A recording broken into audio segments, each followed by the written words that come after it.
Welcome to golden ratio profile. Smart money కాన్సెప్ట్స్లో two main important concepts ఏంటి అంటే, ఒకటి ఎఫ్విజి ఫెయిర్ వాల్యూ గ్యాప్, ఇంకోటి IFVG implied fair value gap. ఈ fair value గ్యాప్లో మనకి టూ టైప్స్ ఉంటాయి, bullish fair value gap, bearish fair value gap. జనరల్గా ఈ ఫెయిర్ వాల్యూ గ్యాప్ను మనం ఎలా అబ్జర్వ్ చేస్తామంటే, బుల్లిష్ ఫెయిర్ వాల్యూ గ్యాప్ అంటే మనకి ఫస్ట్ క్యాండిల్ యొక్క హైకి థర్డ్ క్యాండిల్ యొక్క లోకి మధ్యలో ఏదైతే గ్యాప్ ఉంటుందో ఆ గ్యాప్ మొత్తం సెకండ్ క్యాండిల్ యొక్క బాడీతో ఫిల్ అవుతుంది. అలానే బేరిష్ ఫెయిర్ వాల్యూ గ్యాప్ అంటే ఫస్ట్ క్యాండిల్ యొక్క లోకి థర్డ్ క్యాండిల్ యొక్క హైకి మధ్యలో సెకండ్ క్యాండిల్ యొక్క బాడీ అనేది ఫిల్ అయి ఉంటుంది. దీన్ని మనం బేరిష్ ఫెయిర్ వాల్యూ గ్యాప్ అంటాం.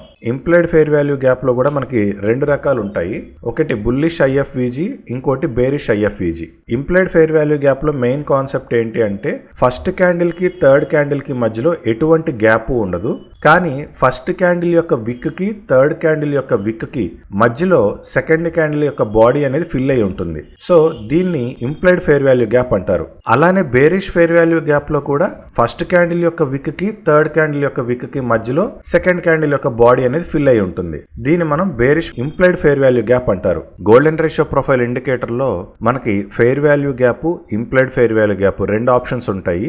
ఈ రెండు ఆప్షన్స్ ని మనం ఎనేబుల్ చేసుకుంటే మనకి ఇక్కడ పింక్ కలర్ లో ఏదైతే వస్తుందో ఇది బేరిష్ ఫెయిర్ వాల్యూ గ్యాప్, ఇక్కడ గ్రీన్ కలర్ లో ఏదైతే వస్తుందో ఇది మనకి bullish fair value gap. Implied fair value gap లో కూడా మనకి బుల్లిష్ బేరిష్ ఉన్నప్పటికీ గోల్డెన్ రేషియో ప్రొఫైల్ ఇండికేటర్ లో ఇంప్లైడ్ ఫెయిర్ వాల్యూ గ్యాప్ అనేది ఒకటే కలర్ తో ఇండికేట్ చేయడం జరుగుతుంది. దీనికి మెయిన్ రీజన్ ఏంటి అంటే, ప్రైస్ ఎప్పుడైనా ఫెయిర్ వాల్యూ గ్యాప్ ని రీటెస్ట్ చేసి సక్సెస్ అయ్యింది అంటే ఆ ఫెయిర్ వాల్యూ గ్యాప్ అనేది ఇన్వాలిడ్ అయిపోతుంది. అందుకే ఇక్కడ మనం బుల్లిష్ ఫెయిర్ వాల్యూ గ్యాప్ కి green colour, bearish fair value gap కి పింక్ కలర్ కంపల్సరీ పెట్టుకున్నాం. కానీ ప్రైస్ ఎన్నిసార్లు రీటెస్ట్ చేసి సక్సెస్ అయినా ఫెయిల్ అయినా ఇంప్లైడ్ ఫెయిర్ వాల్యూ గ్యాప్ యొక్క ఇంపాక్ట్ అనేది అలానే స్టేబుల్ గా ఉంటుంది. ప్రైస్ అక్కడ ప్రతిసారి కూడా రియాక్ట్ అవుతుంది ఖచ్చితంగా. అందుకని అక్కడ మనం బేరిష్ బుల్లిష్ అనేది పెట్టుకోకుండా ఒకటే కలర్ లో పెట్టుకుంటాము.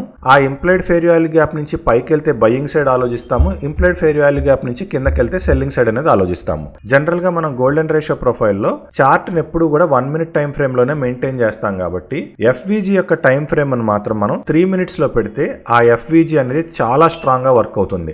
అలానే ఇంప్లైడ్ ఫెయిర్ వాల్యూ గ్యాప్ ని 3 minutes లోనే పెట్టుకోవాలి. అయితే మెయిన్ గా మనకి ఈ ఫెయిర్ వాల్యూ గ్యాప్ ని, ఇంప్లైడ్ ఫెయిర్ వాల్యూ గ్యాప్స్ ని గోల్డెన్ రేషియో ప్రొఫైల్ లో పర్టికులర్ గా మనం ఎక్కడ యూజ్ చేస్తాము అంటే, మెయిన్ గా మనకి ఈ ఫెయిర్ వాల్యూ గ్యాప్స్ అనేది సిపిఆర్ తో గనక మెర్జ్ అయి ఉంటే అది చాలా స్ట్రాంగ్ ఇండికేషన్, అక్కడ మనం ఖచ్చితంగా ట్రేడ్ అనేది ఎంటర్ అవ్వాలి. అలానే మనకు ఇప్పుడు సిపిఆర్ నుంచి ప్రైస్ అనేది కిందకు వస్తుంది. సిపిఆర్ నుంచి ప్రైస్ అనేది కిందకు వచ్చిన తర్వాత మనం సపోర్ట్ దగ్గర ఒకే టార్గెట్ రీచ్ అయిందని ఇక్కడ మనం ప్రాఫిట్ అనేది బుక్ చేసుకున్నాం. కానీ ప్రైస్ ఫర్దర్ గా ఫాల్ అవుతుంది. ఈ ప్రైస్ ఫర్దర్ గా ఫాల్ అవుతున్నప్పుడు మనకి ఇక్కడ ఒక ఎఫ్విజి అనేది ఫామ్ అయింది. సో ప్రైస్ ఫర్దర్ గా ఫాల్ అవుతూ ఎఫ్విజి ఫామ్ అయిందంటే మనం ఈ ఎఫ్విజిని స్టాప్ లాస్ గా పెట్టి మళ్ళీ ట్రేడ్ అనేది ఎంటర్ అవ్వచ్చు. అంటే మనం ట్రేడ్ రీ ఎంటర్ అవడానికి కూడా ఎఫ్విజిలు అనేవి పనిచేస్తాయి. అలానే ఇక్కడ మార్కెట్ మొత్తం పడిన తర్వాత ఇక్కడ మనకి ఒక బుల్లిష్ ఫెయిర్ వాల్యూ గ్యాప్ అనేది జనరేట్ అయింది. ఈ బుల్లిష్ ఫెయిర్ వాల్యూ గ్యాప్ తర్వాత ప్రైస్ అనేది మళ్ళీ ఈ bullish fair value gap zone లోకి ఎంటర్ అవ్వలేదు.